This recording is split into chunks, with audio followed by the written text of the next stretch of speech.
राम हरे हरे हरे कृष्ण कृष्ण कृष्ण हरे हरे.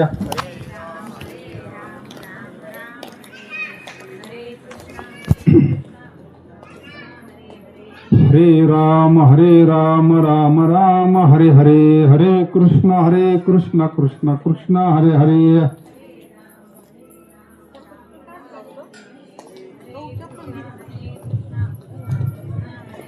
हरे राम राम हरे हरे हरे कृष्ण कृष्ण कृष्ण हरे हरे.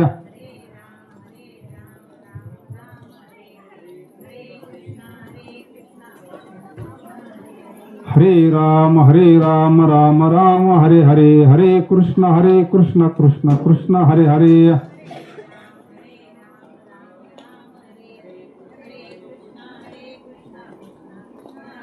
पुंडलिका वरद हरी विठ्ठल श्री ज्ञानदेव तुकाराम पंढरीनाथ भगवान की जय. मौली ज्ञानेश्वर महाराज की जय. जगद्गुरु संत तुकाराम महाराज की जय.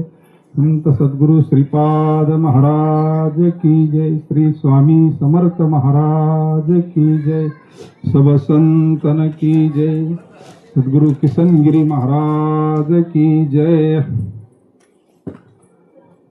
जोडोनी आधन उत्तम व्यवहारे उदास विचारे वेच करी. उत्तमची गती तो एक पावेल उत्तम भोगील जीव खानी. परोपकार नेने परनिंदा परश्रिया सदा बहिणी माया. भूत दया गाई पशुचे पाळन तानिल्या जीवन वना माझी. शांती रूपे नव्हे कोणाचा वाईट वाढवे महत्व वडिलांचे. तुका म्हणे हेची आश्रमाचे फळ परम पद बळ वैराग्याचे. उत्तमची गती तो एक पावेल उत्तम भोगेल जीव खानी. महायोग पीठे तटे भीमरथ्यां वरं पुंडरीकाय दातुं निंद्रे. समागत तिष्ठान्तमानन्द कंदं ब्रह्मलिंगं भजे पांडुरंगं.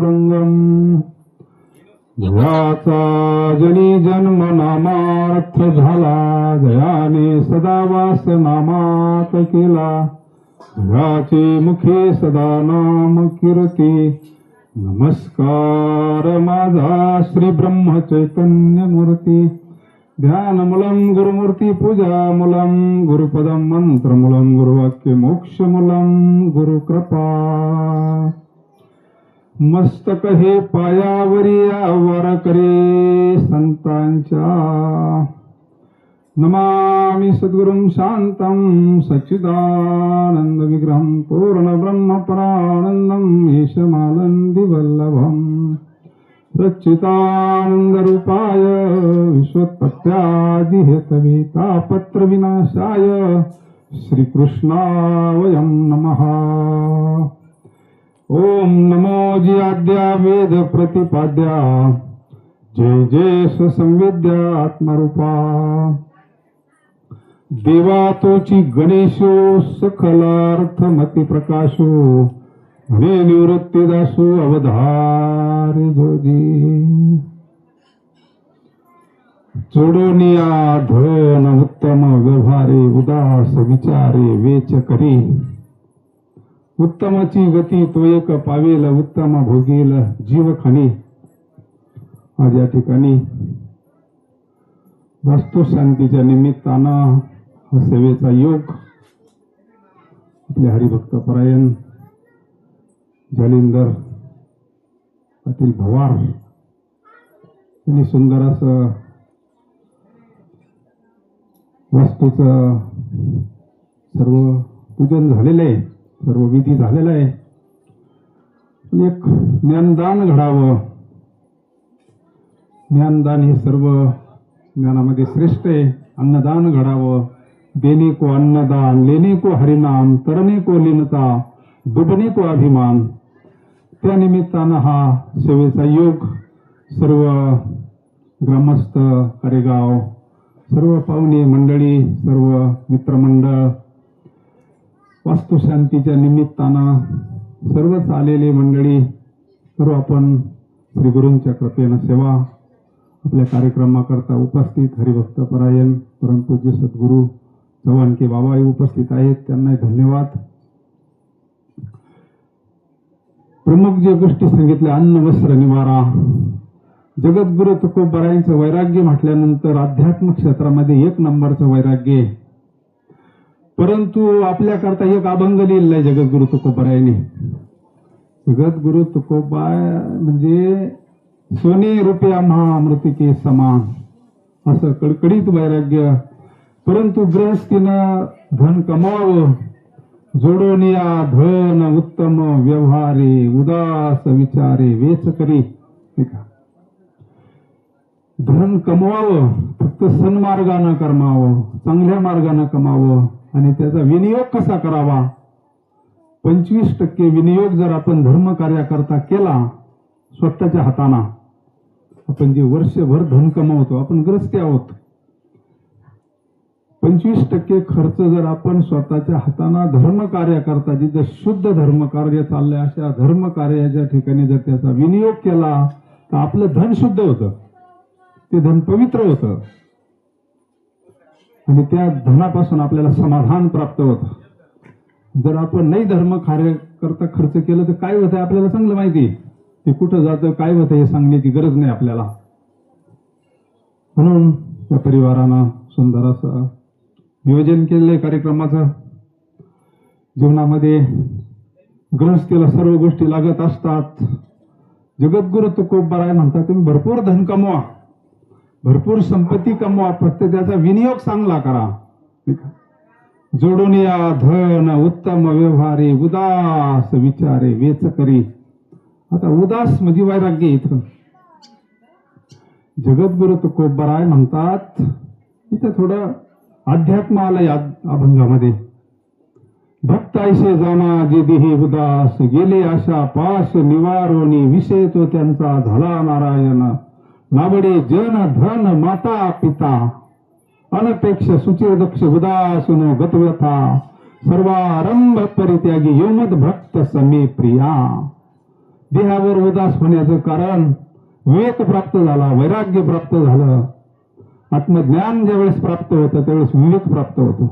देह वेगळा, आत्मा वेगळा, आपलं स्वरूप काय. आणि जीवाला जोपर्यंत स्वस्वरूपाचं ज्ञान होत नाही तोपर्यंत जीव मुक्त होत नाही. उदास विचारे वेच करी, उत्तमची गती तो एक पावेल, उत्तम भोगील जीव खाणी. आता उत्तम गती म्हणजे काय. उत्तम गती होणं म्हणजे आपल्याला जीवनमुक्त अवस्था प्राप्त होणं, आपलं चांगलं होणं, आपलं जीवन कृतार्थ होणं. काय मी उद्धार पावेन, काय कृपा करेल नारायण. ऐसे सांगा तुम्ही संत जन, करा समाधान चित्त माझे. जोपर्यंत आपल्याला खरं समाधान भेटत नाही, का वास्तू शांती करायची. अध्यात्म आहे त्याच्यामध्ये, शास्त्र आहे त्याच्या पाठीमागं. जोपर्यंत आपण वास्तू शांती सगळं यज्ञ करत नाही तोपर्यंत आपल्याला तिथं शांती भेटत नाही. त्याच्यात काही जे दोष असतात, सूक्ष्म दोष, या मंत्राच्या घोषानं ते नष्ट होतात आणि त्या वास्तूमध्ये आपल्याला शांती प्राप्त होते, समाधान प्राप्त होतं. त्याच्याकरता हा एवढा खटाटोप आहे, त्याच्याकरता एवढा खर्च आहे. हे झालं ह्या बंगल्याचं, पण ह्या बंगल्याचं काय, याची काय व्यवस्था आहे. बंगला खूब बनाया बे, अंदर नारायण सोया. आवत जावत कोई नाही देखा, यही बडा अचंबा. हा सुद्धा आपला बंगलाच आहे ना. ह्या बंगल्याची सुद्धा संत वास्तुशांती करतात. ह्या बंगल्यामध्ये ज्यावेळेस आपली वास्तुशांती होईल ना त्याच वेळेस आपल्याला समाधान प्राप्त होतं. पिंड देहस्थिती ब्रह्मांडी पसारा, हरिविन सारा व्यर्थ भ्रम. तात्पर्य जगद्गुरु तुकोबाराय सामान्याने चौयुगाचा भक्तनामा उभा कीर्तनी, पाठी मागे डोळे झाकून उभी ती जणी, वळवंटापासून महाद्वारापर्यंत आपल्याला सांगतात. तुम्हाला उत्तम गती म्हणजे नेमकं काय. उत्तम गती म्हणजे काय. आजी संसार सुफल झाला गे माये, दिखेले पाय विठोबाचे, तो मज व्हावा, तो मज व्हावा, वेळो वेळा व्हावा पांडुरंग. त्यावेळेस आपल्याला भगवंताचं दर्शन होतं, भगवंताचा साक्षात्कार होतो. त्यावेळेस खरं आपलं गोमट होतं. गोमट येते करा माझे भार ओझे तुम्हाची. तात्पर्य याला उत्तम गती म्हणतात. प्रत्येक जो जन्माला आला ना त्याला ईश्वर प्राप्तीचा अधिकार आहे. जेणे तो जोडसी नारायण पशु का होत पनैया नरका कछु नाही होत नर करणी करीतो नरका नारायण बन जाय. म्हणून ह्या बंगल्याची वास्तू शांती व्हावी, त्याच्यामध्ये आपल्याला राहायचे, त्या आपल्याला समाधान प्राप्त व्हावं. आणि आपला हा जो बंगला आहे, आता ह्या बंगल्याला बरेच कॉलम आहे. ह्या बंगल्याला किती कॉलम आहे माहिती आहे? हा जो बंगला आहे याला किती कॉलम आहे? भरपूर कॉलमवर बिल्डिंग उभी आहे. पण आपला शरीररूपी बंगला फक्त एका कॉलमवर उभा आहे. कुठे आहे तो कॉलम? श्वासरूपी कॉलम. आपला हा जो बंगला आहे ना श्वासरूपी कॉलमवर उभा आहे. ह्या बंगल्याची वास्तुशांती ज्या वेळेस होती, संत करतात त्यावेळेस आपल्याला उत्तमची गती तो एक पावेल उत्तम भोगेल जीव खाणी. पण जीव इकडे नादी लागला बाहेर.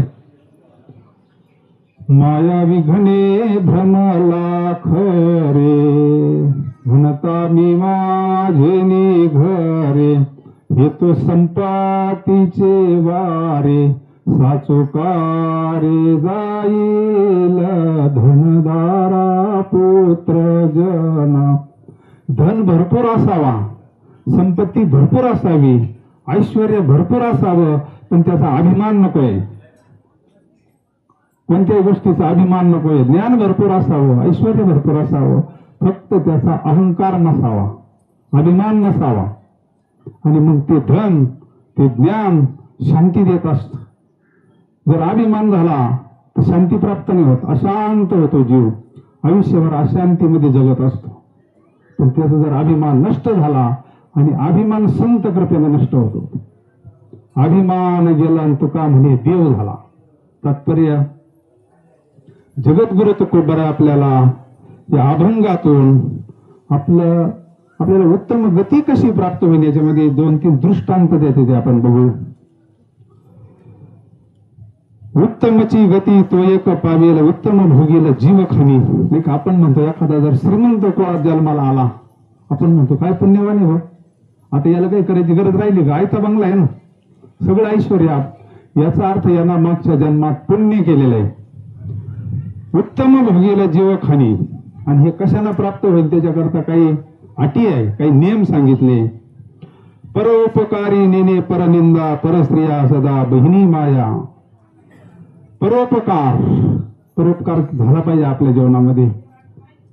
आपल्याकडून जर परोपकार झाला, आता हे झाडे हे परोपकार करतात. आंबे त्यांच्या करता का आपल्या करता? सावली त्यांच्या करता का आपल्या करता? तसे संत परोपकार करता. संत हे जगाच्या कल्याणा संताच्या विभूती देह कष्टविती परोपकारी. ज्ञानेश्वर महाराजांनी ज्ञानेश्वरी लिहून ठेवली आपल्या करता का त्यांच्या करता? हरिपाठ लिहून ठेवला कोणा करता? आपल्या करता आहे. म्हणून हे संतांचं कार्य असतं. तुम्ही संत माय बाप कृपावंत कायमी पतित कीर्तिवानू अवतार तुम्हा धरावया करम उद्धरवया जन जड जीवा. संत उपकार करतात. भगवंताचे आपल्यावर उपकार आहे. ज्यांनी जीव दिला दान त्याचे करीन चिंतन. जगत जीवन नारायण करीन चिंतन त्याचे. संतांचे आपल्यावर उपकार आहे, आई वडिलांचे आपल्यावर उपकार आहे, भगवंताचे आपल्यावर उपकार आहे. आणि आपल्याकडून पर उपकारी नेने परनिंदा परस्त्रिया सदा बहिणी माया. भूत दया गाई पशुचे पालन. नाही का? परस्त्रिया सदा बहिणी माया. नाही का? वैष्णवाकरता फार मोठी आचारसंहिता आहे. वैष्णवाकरता नव्हे सगळ्यांकरता ही आचारसंहिता आहे. त्याच्याकरता भगवान परमात्म्यानं राम अवतार कशा करताय? ग्रस्तीनं कसं वागावं, ग्रस्तीचं जीवन कसं असावं, एक वचनी एक पत्नी एक बाणी, त्याच्याकरता आचरण करायचं ठरलं तर राम अवताराचं करावं. कृष्ण अवताराचा आचरण नाही करता येत. कृष्ण अवताराचं चरित्र ते उच्चारावे केले देवे गोकुळी. कृष्ण अवतारात बंधन नाही ना कोणतंच? आहे का बंधन? राम अवतारात बंधन. राम अवतारामध्ये भगवंतावर काही प्रसंग आले पण भगवान परमात्म्यानं वचन नाही मोडलं. ज्यावेळेस आई महीनं भगवान परमात्म्याला पाताळात घेऊन गेले राम लक्ष्मण, आणि तिथं तो देवीचा वगैरे सगळा विषय झाला. गेली देवीची अवकळा हनुमंतराय. त्यावेळेचा प्रसंग आहे ज्या वेळेस त्यांना वरदानी होते आई मईला भगवंतांना मारलं का त्यांचा रक्ताचा थेंब पडला का त्याच्यापासून दुसरी आई मई तयार व्हायची आणि युद्ध तयार व्हायचं. भगवंत मारायचे आई मईला, राक्षस होते पण वरदानी होते. त्यांचा रक्ताचा थेंब पडला का ती भुंगी अमृत आणून टाकायची आणि ती जिवंत व्हायची. हे कशा करता? एक वचनी, एक पत्नी, एक बाणी भगवान परमात्मा पुरुषोत्तम राम अवतारात कसे वागले ते ऐका. काही केलं ते राक्षस मराना. आता काय करायचं? हनुमंत महाबळी. भगवान परमात्म्याचा सेवक आहे ना, दास्यत्वे निकट हनुमंती केले म्हणून देखील रामचरण. हनुमंतराय बुद्धिमतम वरिष्ठम. आणि मग त्यांनी विचारलं ते भंगी सगळं माहिती घेतली का ही पतिव्रता आहे म्हणले. जोपर्यंत ती पतिव्रता आणि ती भंगी जोपर्यंत अमृत आणून टाकतात तोपर्यंत आई मी मरत नाही म्हणले. आता काय करायचं? आणि मग ते पतिव्रतेकडे गेले हनुमंतराय, तिला विनंती केली का हे काय गुई आहे, का मरत नाही? तिनं सांगितलं. तिनं ज्या वेळेस मिरवणूक काढली होती राम लक्ष्मणाची त्यावेळेस रामाला बघितलं होतं. आणि रामाला बघितल्यानंतर रामाचं स्वरूप पाहिलं. तुझे निढळी कोटी चंद्र प्रकाश, कमल नयन हसे वदन हसे, हालकारे कृष्णा डोलकारे. भगवंताचं स्वरूप पाहिल्यानंतर ती मोहित झालेली होती, ती स्वयंप्रभा. तिनं बघितलं आणि भगवान परमात्म्याचा इच्छा केली तिनं. त्यावेळेस हनुमंतराय गेले, तिला विचारलं का माते काय वर्म यांना त्यांच्या मृत्यूचं? तिनं सांगितलं मी पतिव्रता आहे, मी कशी सांगन? एका अटीवर सांगन, जर भगवंताला माझ्या शेजेवर आणलं तर मी याचं वर्म सांगन म्हणले. आता हनुमंतरायला माहित नव्हतं का भगवान परमात्मा एक वचनी आहे, एक पत्नी आहे, एक बाणी आहे. काही झालं तरी भगवान परमात्मा होऊ शकत नाही. परंतु रामायण अगोदरच लिहिले ना, पुराण प्रसिद्ध बोलिले वाल्मिक. आणि मग त्यानं सांगितलं ठीक आहे, हनुमंतरायानं शब्द दिला मी रामाला घेऊन येईन या काठीवर आणि ज्या शेजेवर रामाला बसवायचं असा पलंग. जर तिथं काही अडचण आली, काही जर घोटाळा झाला, काही जर संकट घडलं तर मी एक क्षणभर राम थांबणार नाही म्हणजे. ठीक आहे, रामाला घेऊन येतो. हनुमंतराय गेले, भगवंताला प्रार्थना केली का तुम्ही माझ्या बरोबर चला. मी शब्द दिलाय म्हणले, आता मी शब्द दिलाय. त्या आई माईच्या पत्नीला शब्द दिला तुम्हाला घेऊन. आणि त्यावेळेस त्याची भंगी होते ना, अमृत आणून त्या आई माईवर टाकीत होते ना, ते भंगी हनुमंतरायांना मारले टपा टपा. एक भंगा राहिला होता फक्त. त्यांनी सांगितलं मला जीवदान दे म्हणले, मी योग्य वेळेला काहीतरी कामाला येईल म्हणले. त्या भंग्याला सांगितलं तू काय कर, तो चंदनाचा पलंग होता तेवढा पोखरून टाक म्हणले. पूर्ण पलंग पोखरून टाक, धक्का लागला का मोडला पाहिजे. असं सगळं हनुमंतरायानं नियोजन केलं. प्रभूकडे आले, प्रभूला सांगितलं तुम्हाला यावं लागेल, मी शब्द दिला म्हणले आता. त्यावेळेस भगवान परमात्मा हनुमंतराय गेले आई माईच्या पत्नीकडे. सगळी व्यवस्था केली होती ना, सगळं पूजन वगैरे सगळं घालून सगळं पूजन केल्यानंतर गेले भगवान परमात्मा. त्या पलंगावर बसले आणि पलंग कोसळला. का? अगोदरच पोखरून ठेवला होता ना त्या भंग्यांनी. आणि मग तिथं अगोदरच सांगितलं होतं काही जर तिथं विक्षेप आला तर भगवंत थांबणार नाही. आणि भगवान परमात्मा लगेच तिथून निघाले. मग तिथं घडलेला प्रसंग ऐका. ती पतिव्रता होती, तिनं लगेच हातात पाणी घेतलं, मी शाप देईन म्हणले, मला शब्द दिलाय तो म्हणले. नाही का? रामाला घेऊन येईन आणि हे सगळं नाटक उघड पडलं म्हणले तुमच्यावाला. मग तिनं सांगितलं भगवंताला का मला इच्छा आहे. त्यावेळेस भगवंतांना सांगितलं मी ह्या अवतारामध्ये एक वचनी, एक पत्नी, एक बाणी मी तुझा स्वीकार करू शकत नाही म्हणले. मग काय करायचं आता? हनुमंतरायानं शब्द दिलाय, भगवान परमात्मा एक पत्नी एक वचनी आणि ती पतिव्रता आहे. मग आता करायचं काय? स्वतःचा तर मालक मारण्याकरता शब्द दिलाय. त्यावेळेस भगवंतांना सांगितलं ह्या अवतारात नाही पण पुढच्या अवतारामध्ये मी तुझा स्वीकार करेन. पुढच्या अवतारामध्ये ती सत्यभामा झाली. तो शब्द कोणत्या अवतारात पूर्ण केला देवाना? कृष्ण अवतारामध्ये. म्हणून चरित्र ते उच्चारावे केले देवे गोकुळे. तेच महाराज सांगतात आपण सुद्धा काय करावं? परोपकार घडावा. कोणाची परनिंदा करू नये. परनिंदा हा सगळ्यात मोठा दोष आहे. जर कोणाची निंदा केली तर सगळ्यात मोठा पाप आहे. म्हणून परोपकारी नेने परनिंदा परश्रिया सदा बहिणी माया. जगद्गुरु तुकोबारायांना छळण्याकरता काही मंडळींनी एक वरांगणा पाठवली होती भंडारा डोंगरावर. जगद्गुरु तुकोबारायांचं महात्म्य वाढत चाललं. जिकडे तिकडे जय जयकार चालला. जिकडे तिकडे जगद्गुरु तुकोबारायांचे अभंग. बाकीच्यांची दुकानं बंद पडायला लागली. मग जगद्गुरु तुकोबाराय वैराग्य कडकडीत. मग काही मंडळींनी वारंगणाला पाठवलं का जगद्गुरु तुकोबारायची तपश्चर्या भंग करण्याकरता. जगद्गुरु तुकोबाराय म्हणतात जाई ओ माते न करी सायास आम्ही विष्णुदास तैसे नव्हे.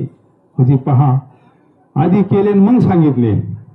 संत अगोदर स्वतः आचरण करतात. प्रत्येक गोष्टीचं आचरण करतात. पवित्र जीवन जगतात. हे सगळं परोपकार परनिंदा परश्रिया सदा बहिणी माया. भूतदया गाई पशुचे पालन तान्हिल्या जीवन वना माझी. आणि पुढच्या चरणात महाराज सांगतात भूतदया गाई पशुचे पालन. आपण ग्रस्ती आहोत. आपल्या दारामध्ये कोणी मागायला काही आलं त्याला लय बोलू नये. तो काय म्हणत नाही तो नावावरची जमीन माझ्या नावावर करून दे का मागतो. काय मागन एखादी पायलीभर मागन आदुलीभर मागन 10 रुपये मागन 5 रुपये मागन जेवायला मागन याच्यापेक्षा काय मागन. पण आपल्याला फार गुरमी झालेली असते ना. आपल्याला त्याला काहीच काही बोलतो आपण का. महाराज म्हणले तसं नाही. भूतदया गाई पशुचे पालन तान्हिल्या जीवन वना. संतांकडे भूतदया आहे ना.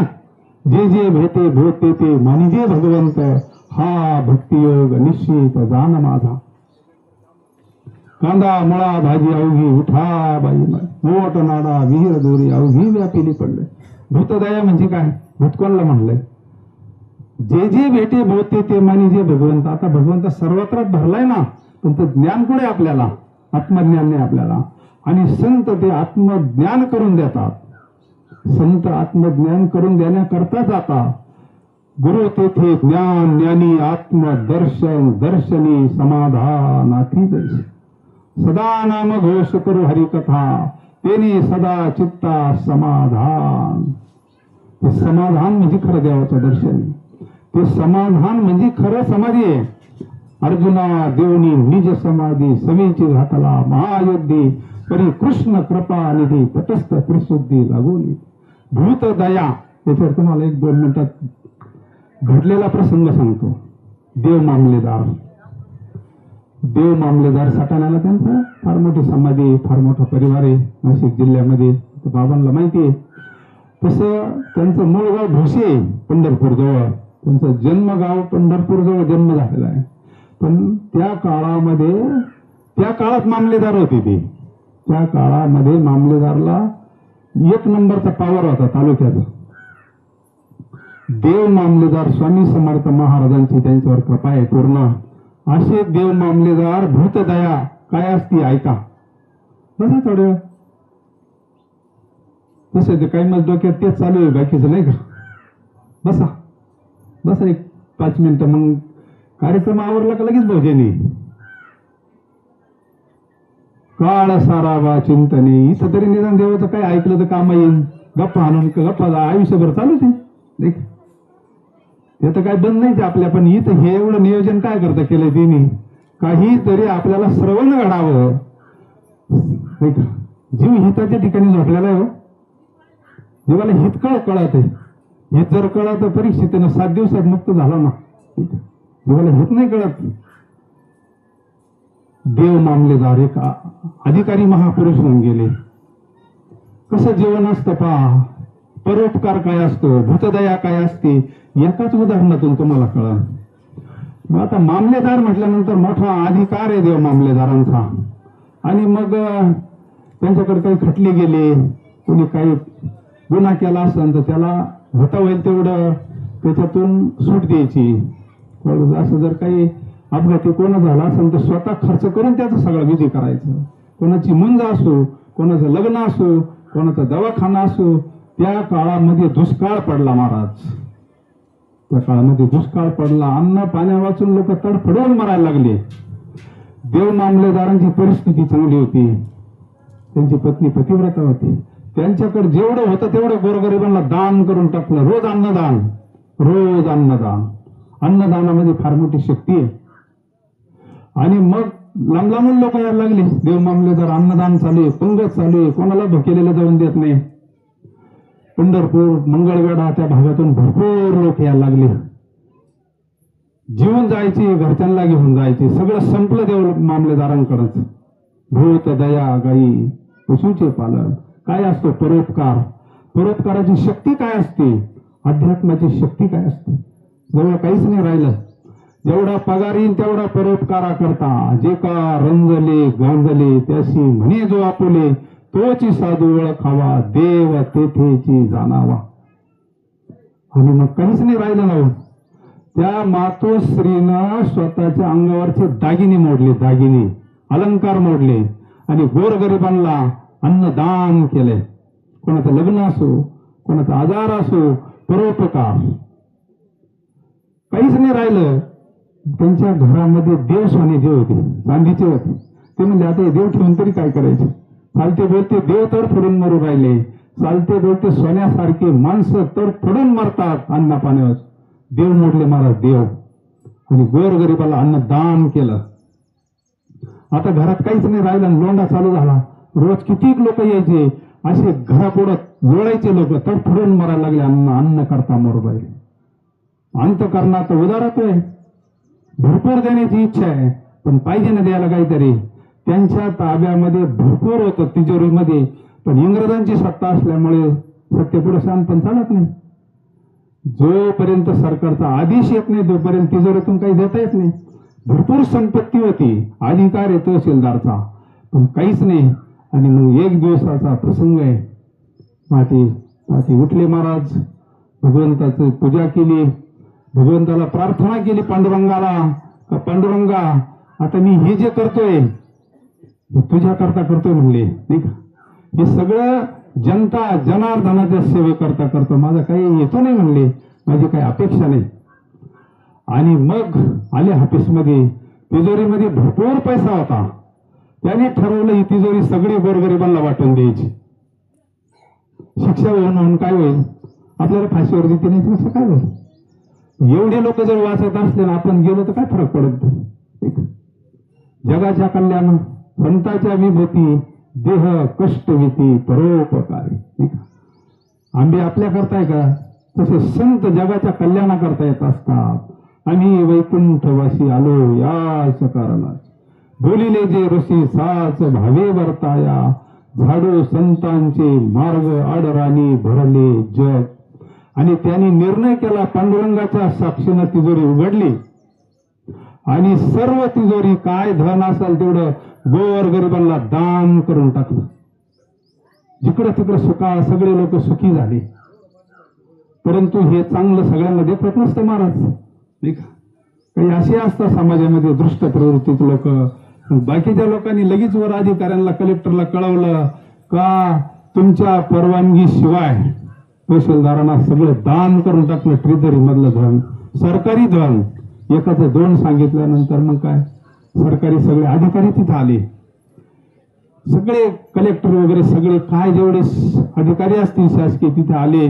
महाराजांना विचारलं, तुम्ही काय केलं म्हटले. त्यांनी सांगितलं, मी हे सर्वसामान्य करता, गोरगरिबा करता हे सगळं केलंय. त्यांनी पंचनामा केला, रजिस्टरला पाहिलं कॅश किती आहे, शिल्लक किती आहे, किती धन होतं तिजोरीमध्ये, सगळं रजिस्टरला पाहिलं आणि सगळं पंचनामा केला आणि पाहिलं, उघडली ती तिजोरी परत. ऐकत आहे तुम्ही? ज्या वेळेस तिजोरी उघडली, रजिस्टर मध्ये जेवढे पैसे रक्कम होते तेवढी त्या तिजोरीमध्ये त्यांना सापडली. त्यांनी निरोप दिला होता, म्हणजे तुम्ही सांगितलं अख्खं वाटून दिलं आणि सगळ्या लोकांनी साक्षी दिली ना, सगळं वाटून दिलं होतं म्हणले. मग हे धन आलं कुठून? जेवढं धन रेकॉर्डला होतं तेवढं धन पुन्हा तिजोरीमध्ये. मग ते अधिकारी म्हणले हा देव माणूस आहे म्हणले. हा कोण आहे? देव माणूस आहे. तिथून पुढे त्यांचं नाव पडलं देव मामलेदार. आज त्यांची इतकी मोठी समाधी, इतकं मोठं ऐश्वर महाराज. का? परोपकार नेने परनिंदा परश्रिया सदा बहिणी माया भूत दया गाई पशुचे पालन तान्हिल्या जीवन वना माझी. नाही का? एखादा दुपारच्या वेळेस आला त्याला एक भाकर द्यावी, थोडं पाणी द्यावं. अहो तो जर तृप्त झाला ना, आशीर्वाद दिला ना, तेच आपल्या बरोबर येईल. नाही का? परमार्थ महाधन जोडी देवाचे चरण हे जतन करी उपाय लाभाचे. भगवंतानं आपल्याला हे सगळं दिलंय, कशा करता दिलं? ठीक आहे, सगळ्यांचा वाटा आहे याच्यामध्ये. म्हणून भूतदया गायी पशुचे पालन तान्हिल्या जीवन वना माझी शांती रूपे नव्हे कोणाचा वाईट वाढवी महत्व वडिलांची. ठीक आहे, आपल्या आई वडिलांचं नाव कधी निघाल? आपण चांगले वागलो तर निघाल ना. आपल्याकडून जर काही दोष घडले, काही चुका घडल्या, आपण जर रस्त्याला कुठेतरी पडलो तर म्हणतील कोणाचा पोरगा हा? चांगलं नाव निघाल का? मग नाही निघणार. अर्जुनाचंच का नाव निघतं? धर्माचंच का नाव निघतं? सत्य सोडलं नाही त्यांनी महाराज. म्हणून शांती रूपे नव्हे कोणाचा वाईट वाढवी महत्व वडिलाची. कर्णाचं नाव का निघतं? कर्णाचं नाव दान केलेलं आहे कर्णाला. स्वतःच्या अंगावरचे कवच कुंडल काढून दिलेले सूर्यांना ज्यावेळेस परीक्षा पाहिली त्यावेळेस. नवे शेवटच्या टप्प्यामध्ये भगवंतांना परीक्षा पाहिली कर्णाची. कर्णा ज्यावेळेस कर्णाचा रथ जमिनीत गेलाय, शाप होता त्याला शाप होता कर्णाला. त्याच्याकडून गोहत्या झालेली होती, त्याला शाप होता. परशुरामाचा त्याला शाप होता. त्यावेळेस कर्णाचं चाक खाली गेलं, त्यावेळेस अर्जुनाला सांगितलं भगवान श्रीकृष्णानं मार म्हणले कर्णाला. आता त्यानं सांगितलं मी निशस्त्र आहे, माझ्या आज शस्त्र नाही, अधर्म होईल म्हणले. त्याने सांगितलं द्रौपदीची विटंबना केली त्यावेळेस तुझा धर्म कुठे गेला होता? अभिमन्यूला मारलं त्यावेळेस तुझा धर्म कुठे गेला होता? आता तुला धर्म आठवतो? तुझ्यावर संकट आलं तेव्हा तुला धर्म आठवतो? मार म्हणले याला मारणं हाच तुझा धर्म आहे म्हणले. ज्या वेळेस अर्जुनाला बाण मारला आणि अशा परिस्थितीत भगवंतानं रूप बदलवलं, कुरुक्षेत्रावर एक ब्राह्मणाचं रूप धरलं, सांगितलं कर्ण मला दान दे म्हणले. आता काहीतरी पहा आता किती संकटात बाण लागलेला आहे. रथावरून खाली आहे कर्ण, पण कर्ण येतो जो स्वतःच्या अंगावरचं कवच कुंडल देऊ शकतो, त्याला बाकीचं देणं काय? आता काय त्याच्याकडे द्यायला? तो लढायला आलाय आणि भगवान परमात्मा शेवटच्या अंतिम क्षणाला त्याची परीक्षा पाहतो, पण तो शेवटी पास झाला. कसा झाला पहा. कर्णाचे पुढचे 2 दात सोन्याचे होते. कर्णाचे 2 दात पुढचे कशाचे होते? सोन्याचे होते. आता काय द्यायचं? त्याचं असं होतं काही मागा तुम्ही द्या. कर्णाचं म्हणजे असं होतं उदार कर्ण होतं. त्याच्या दारामध्ये जो येईन त्याला काही माग म्हणले. आता भगवान परमात्मा आहे, ब्राह्मणाचं रूप घेऊन आलेला आहे. आता काय द्यायचं देवाला? दात पाडून द्यायची. तिथं दगड पडलेला होता, स्वतःचे दात पाडले आणि भगवंतानं दिले. परोपकार नेने परनिंदा परस म्हणून नाव निघतं आपला, असा विषय चालू होता.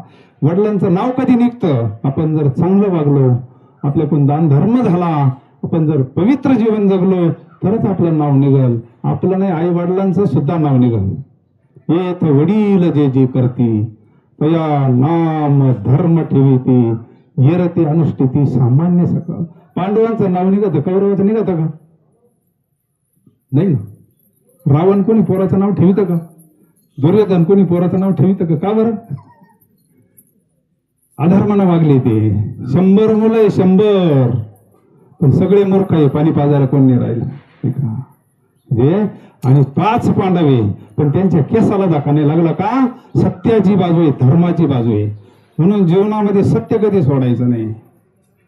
सत्य तू विठ्ठला. सत्यामध्ये फार मोठी शक्ती आहे. म्हणून सत्य हे भगवंताचं स्वरूप आहे. कलियुगामध्ये सत्य वागणं हाच धर्म आहे, त्याच्यापेक्षा दुसरा धर्म नाही. म्हणून जगद्गुरु तुकोबाराय आपल्याला फार सोप्या भाषेमध्ये गृहस्थीला आचारसंहिता सांगतात कसं जीवन जगावं, कसं जीवन जगावं. जोडून या धन उत्तम व्यवहारे, उदास विचारे वेच करी. उत्तमची गती तो एक पावेल, उत्तम भोगील जीवखानी. परोपकारी नेने परनिंदा, परस्त्रिया सदा बहिणी माया. भूतदाया गाई पशुचे पालन, तान्हेल्या जीवन वना माझी. शांती रूपे नव्हे कोणाचा वाईट, वाढवी महत्व वडिलांचे. या सगळ्याचं फळ काय? तुम्ही म्हणणार आता एवढं सांगितलं, जीवन असं जगावं, धर्म करावा, सत्यानं वागावं, परोपकार करावा, आई वडिलांची सेवा करावी, दान धर्म करावा. सगळ्याचं फळ काय?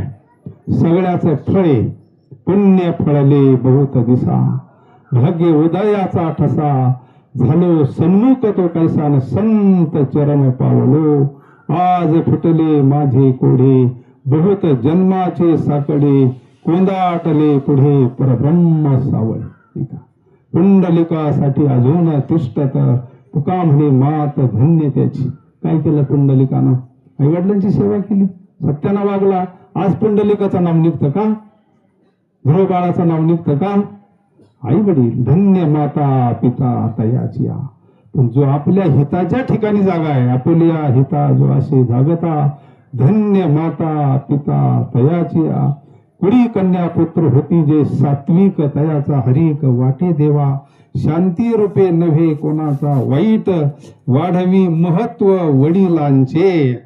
आणि शेवटच्या चरणात महाराज सांगतात, तुका म्हणे आश्रमाचे फळ परम पद बळ वैराग्याचे. कोणता आश्रम आहे? ग्रहस्थ आश्रम. हा जो बंगला बांधला ना, हा आपला आश्रम आहे ग्रहस्थीचा. हे मंदिर आहे आपलं.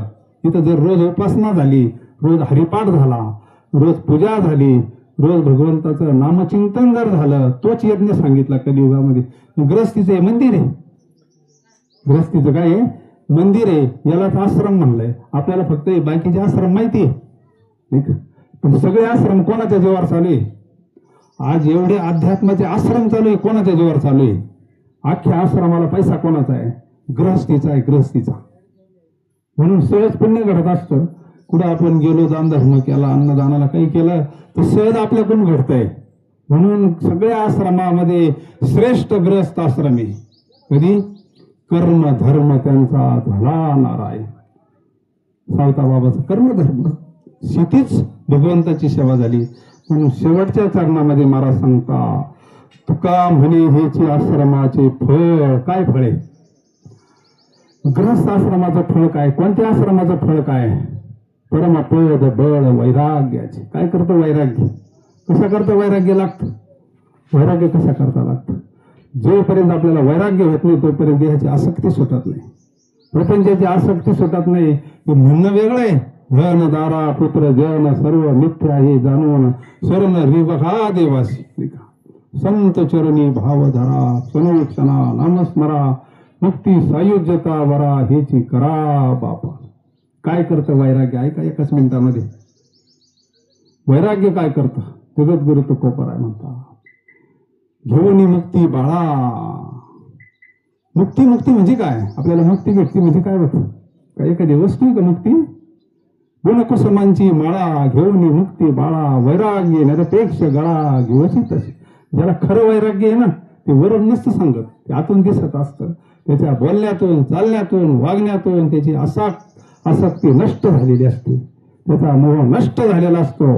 नष्टो मोह स्मृतिर्लब्धा. बोलणं वेगळं आणि चालणं वेगळं आहे. साधू बोले तैसा चाले त्याची वंदावे पाऊले. म्हणून जीवनामध्ये ती मुक्ती प्राप्त व्हावी. आणि मुक्ती माळ कोणाला घालते? मुक्ती कोणाला माळ नसती घाली. तेच महाराज शेवटच्या चरणात सांगता, तुका म्हणे ह्याचे आश्रमाचे फळ परमपद बळ वैराग्याचे. संसारात राहून ज्याला वैराग्य प्राप्त झालं, संसारी असावे असोनी नसावे, भजन करावे वेळोवेळा. माऊलीला जनक राजा आठवला. जनक राजाचा एक पाय अग्नीमध्ये आणि एक पाय वरे, नाही का. आणि ज्यावेळेस सांगितलं खरं वैराग्य काय असतं, नाही का. काय जनकाचं काय? जनकाचा म्हणजे अध्यात्मामध्ये एक नंबर आहे. वैराग्यामध्ये विधी ही जनक, नाही का. ग्रस्ती असून त्याच्यामध्ये कसा राहतो म्हणले शुकाचार्य म्हणले. अरे जसं पद्मपत्र पाण्याला चिटकताईने धरितेने चिटकताईशी असावे संसारी, नाही का. जवरी प्राचीनाची दोरी पक्षी अंगणी उतरी ती देखा गुंतवणी राहती. आता कार्यक्रम संपल्यावर पाहुणे सांगतील घेत तसं ह्या संसारात राहायचं पण चिटकायचं नाही. ते वर्तत दृष्टी देही देही ना माझ्या ठाई मी तयाच्या हृदय समग्र अशी. म्हणून हे वैराग्य आपल्याला मुक्तीपर्यंत घेऊन जातं. जीवनमुक्त अवस्था होणं म्हणजे भगवंत स्वरूपाता प्राप्त होणं. देहात असताना जीवनमुक्त तुका म्हणे मुक्ती परनेली नवरी आता दिवस चारी खेळी मिळी. यासाठी केला होता अट्टहास. सगळा अट्टहास कशा करताय? ते आपल्याला शांती प्राप्त व्हावी, ते समाधान प्राप्त व्हावं, त्याच्याकरता एवढा विधी केला, एवढं अन्नदान केलं. 3 दिवसापासून विधी चालू आहे गुरूंचा. का? त्याच्यामध्ये दोष नष्ट व्हावे. त्या बंगल्यामध्ये राहायचं आपल्याला आता, त्याच्यामध्ये समाधान प्राप्त व्हावं, शांती प्राप्त व्हावी, आनंद प्राप्त व्हावा. त्याच्याकरता अन्नदान असतं, त्याच्याकरता ज्ञानदान असतं. त्यांना असं वाटलं बाकीचा सगळा विधी झालाच आहे, पण आपण थोडं ज्ञानदान करावं. कलियुगामध्ये सर्वात श्रेष्ठ ज्ञानदान आहे. मला सांगतात तारा तेज संपत्ती दिनकरापाशी. बाकीचं किती दिलं तर ते नष्ट होत असतं, पण ज्ञान असं आहे महाराज दिन दिन बढत जाय, नाही का. अंधार पडला, अंधार नष्ट करण्याचं साधन दुसरं कोणतंच नाही. सूर्य उगवला का अंधार आपोआप जात असतं. तसा जीवनामध्ये बाबा अहंकार निशी घनदाट, गुरु वचने फुटली पहाट, माता भक्ती भेटली बरवंट, तिने मार्ग दाविला चोखटगा, नरहरी रामा गोविंदा वासुदेवा. मग आला शीतळ शांतीचा वारा, तिने सुख झाली या शरीरा, फुटला पातकांचा थारा, कडी काळाशी धाकदारा राखा. तुम्हाला असं वाटत मग जे वास्तू शांती करते नाही ते तिथं राहत नाही का? जे लोक वास्तू शांती करत नाही, पूजा करत नाही, शेवटचा मुद्दा आहे का एकाच मिनिटामध्ये. आता जे लोक काहीच करत नाही, कोणताच विधी करत नाही, मग ते तिथं राहते, त्यांना काही होतं का? असं जर एखाद्यानं प्रश्न उपस्थित केला तर तुम्ही कचेरीत गेले असते ना, कधी कधी पोलीस स्टेशनला गेले असते, तिथे गेल्यावर कसं डोक्याला झंझण येते. होतं ना अशा ठिकाणी गेल्यावर त्याची काही वास्तू शांती झालेली असते. तिथं गेल्यानंतर डोकं कसं करतं, मंदिरात गेल्यावर कसं होतं, हे तर प्रत्येकाला अनुभव आहे ना. होतोय का तिथे विधी? सरकारी ज्या बिल्डिंग असतात तिथं असा विधी होतो का? तिथं आपल्याला समाधान नाही पडत, अशांत वातावरण असतं तिथं. पण जिथं सगळा विधी होतो, जिथं रोजची उपासना चालू आहे, नित्य नेमनामी ते प्राणी लक्ष्मी वल्लभ तया जवळी. म्हणून आता सगळं पूर्ण काम झालेलं आहे, पण घरामध्ये रोजची उपासना घडली पाहिजे, रोजचा हरिपाठ झाला पाहिजे, रोजचं काहीतरी वाचन झालं पाहिजे, रोजची देवपूजा झाली पाहिजे, रोज नामस्मरण झालं पाहिजे, रोजचं थोडंफार अन्नदान झालं पाहिजे, पंचमहायज्ञ झाला पाहिजे. ठीक आहे. गाय तर आपल्याकडे आहेच. आता आपला तर मेन धंदाच गायांचा, शेतकरीच आहोत आपण. परंतु हे सगळे गोष्ट ज्यावेळेस होता त्यावेळेस मग मातृ पितृ भ्राता समुद्र अपार चतुर्भुज नर होऊन ठेले. मग हा सगळा अभंग आपल्या जीवनामध्ये येतो. जोडनिया धन उत्तम व्यवहारी, उदास विचारी वेच करी. उत्तमची गती तो एक पावेल, उत्तम भोगेल जीव खाणे, परोपकार नेने परनिंदा, परस्त्रिया सदा बहिणी बाया. आपलं आचरण पवित्र असावं, आपलं जीवन पवित्र असावं. आपण चांगलं वागलं तर आपले मुलं चांगलं वागतील ना. आपणच तिकून जर बोलत आलं तर पोरं काय करतील? पोरं हरिपाठ करतील का? नाही ना. आपलं जीवन कसं असावं? आपण वडील माणसाने जर चांगलं जीवन जगलं तर बाकीचे त्याचं अनुकरण करतात, ठीक आहे, त्याचे संस्कार करतात. म्हणून भूत दया गाई पशुचे पालन, तान्हिल्या जीवन वना माझे, शांती रूपे नव्हे कोणाचा वाईट, वाढवी महत्व वडिलांचे. तुका म्हणे हेचे आश्रमाचे फळ, परम पद बळ वैराग्याचे. असं जर आपलं जीवन घडलं, आपल्या जीवनामध्ये परोपकार घडला, आपलं जीवन स्वच्छ जर झालं, जैशी गंगा वाही तैसे ज्याचे मन भगवंत जान याजवळ. ठीक आहे. कोणाही जीवाचा न घडो मत्सर, वर्म सर्वेश्वर पूजनाचे. ठीक आहे. धर्मराजाला सांगितलं होतं एक दुर्जन धरून आण, आणि दुर्योधनाला सांगितलं होतं एक सज्जन धरून आण. दुर्योधनाला काय सांगितलं होतं, एक सज्जन धरून आण म्हणले. त्याला सज्जन नाही सापडला का, दृष्टी आतमध्ये तोच सज्जन नाही ना, त्याला कसं काय सज्जन सापडलं. आणि धर्मराजाला सांगितलं होतं एक दुर्जन, त्याला कारण तो स्वतः सज्जन होता. म्हणून आपण स्वतः निर्मळ झालं पाहिजे नाही का. धर्माचं काय नाव निघतं आयुष्यात, तो खोटच बोलला नाही धर्मराजा. धर्मराजाचा रथ जमिनीच्या वर चालत होता, जमिनीच्या वर. ही सत्याची ताकद असते. आपला रथ कुठं चालत आपल्यालाच माहिती. एकदाच अर्धच खोटं बोलला होता, ते देवाच्या सांगण्यावरून तिथून पुढे तो रथ जमिनीवर चालायला लागला. म्हणून आपल्या जीवनामध्ये शक्य आपलं, तुम्ही म्हणणार बा मी ग्रस्त आहे, कसं काय आम्हाला सत्य जमत आहे महाराज. आतापर्यंत हे साधू संत सत्याच्या मार्गानेच गेले म्हणून त्यांचं नाव निघत, म्हणून त्यांचा जय जयकार चालू आहे. माझ्या सत्यवादाचे तप वाचा केले बहु कल्प, तयाचे महादीप पातळ प्रभू. म्हणून आपण रोज ज्ञानेश्वरी वाचितो, सत्य आहे त्याच्यामध्ये. रोज गाथा वाचतोय, रोज हरिपाठ करतो, का सत्य आहे त्याच्यामध्ये. पेपर वाचितो का रोज, तो जुना नाही ना. म्हणून भाग्यवान आहोत आपण. इथं नेवसाला स्वतः माऊली आले, महाविष्णूचा अवतार सखा माझा ज्ञानेश्वर. म्हणून वाचावे ज्ञानेश्वरी, डोळा पहावी पंढरी, ज्ञान होय मुडाटी मूर्ख त्या दगडा. म्हणून झालेली सेवा, इथं मोठा अधिष्ठानी गणेश खिंड गणपती बाप्पा, सर्व हा भवार परिवार, आपले हरिभक्त परायण नाना जालिंदर पाटील भवार, त्यांनी सुंदर असं प्रतिकूल परिस्थितीमध्ये कष्ट केले भरपूर. एक चांगलं सन्मार्गानं सुंदर असं त्यांचं जीवन आहे. हळूहळू त्यांनी सुंदर असं चांगला बंगला बांधलेला आहे. सगळं एक परिवार, संस्कारित परिवार आहे. आता त्यांच्या कोण आपल्याला दुसरी अपेक्षा नाही, पण त्यांच्या घरामध्ये उपासना घडायला पाहिजे रोजची. त्यांच्या मुलांकडून, सर्व परिवाराकडून घरामध्ये जितकी तुमच्या उपासना होईल ते घर मंदिर होत असतं. जर त्या घरामध्ये उपासना घडली तर घराचं मंदिर बनवण्याची ताकद आपल्यामध्ये. म्हणून त्याला आपण या निमित्तानं शुभेच्छा देऊ. तर तुमच्या हळकुदून सत्कर्म घडावं, परोपकार घडावा, भगवंताची सेवा घडावी, पांडुरंगाची सेवा करावी, सत्कर्म